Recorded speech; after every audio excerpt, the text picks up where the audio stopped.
My experience with rugby in the past is of a lot of scars. I don't like scars just as much as the next guy, and having a softer pitch is much better to play on than concrete.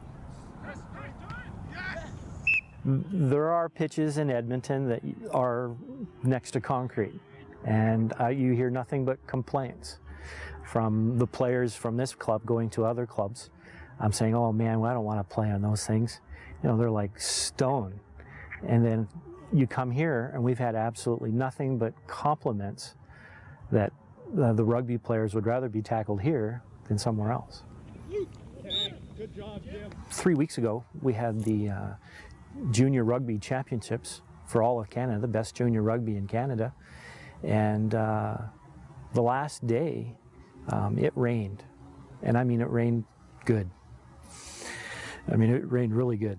And I was scared that the kids were going to tear up the grounds, because these are big 19-year-old kids, like I said, the best in Canada.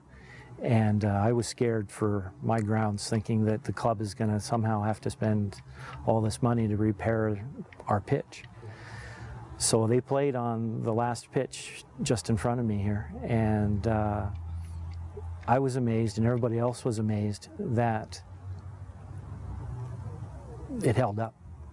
Could not believe it. As a matter of fact, Rugby Canada was amazed. Rugby Alberta was amazed. I was enthralled because I was worried to death. It's now been 3 weeks, and I defy you to tell me, show me where it was torn up. Our best product is we apply it to our cistern. It goes right from the City of Edmonton water. The water dumps into our cistern, and we have a cap on the top of our cistern, and it's the easiest thing to apply this stuff. You just dump it in the cistern, done deal. Extremely little labor.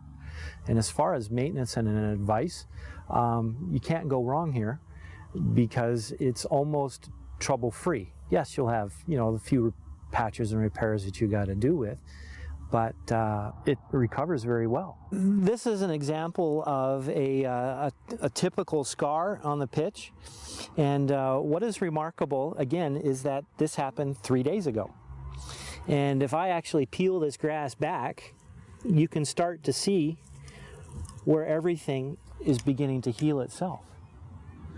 This is incredible for me, because scars like this usually last all season. And I defy you, I wish you guys could come back in about 3 weeks and that'll be gone. What I would like to show you is a clear line to where our seeded grass has been planted and where best has been applied. No weeds are growing, and we've had no herbicides on this side. It's consistently green. Whatever you see behind me is all three pitches, or both pitches that are in front of me. It's the same color. It's great. It's fantastic.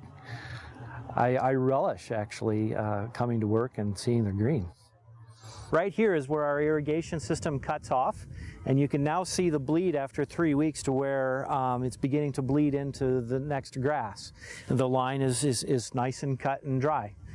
Besides that, this is where we have a whole bunch of standing water to my right here, and you will see that there is no algae whatsoever. Okay, we're on the west side of the pitch that we were on previously, and this is where Best Products has not been applied. And let me just show you what's here.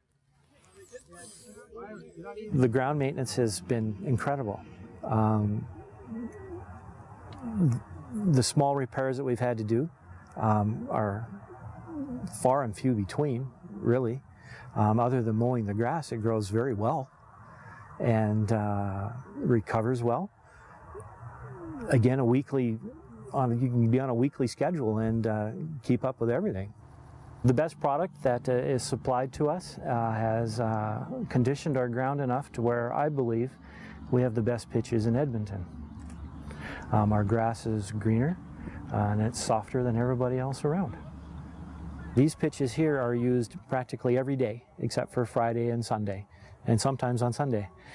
They're used all the time, and the recovery rate normally should be 2 or 3 days, you want off during a week, and then you can play on it again. And then towards the end of the season, your pitchers are pretty well torn up, and then you got to wait all winter to play on them or do whatever so that they can recover.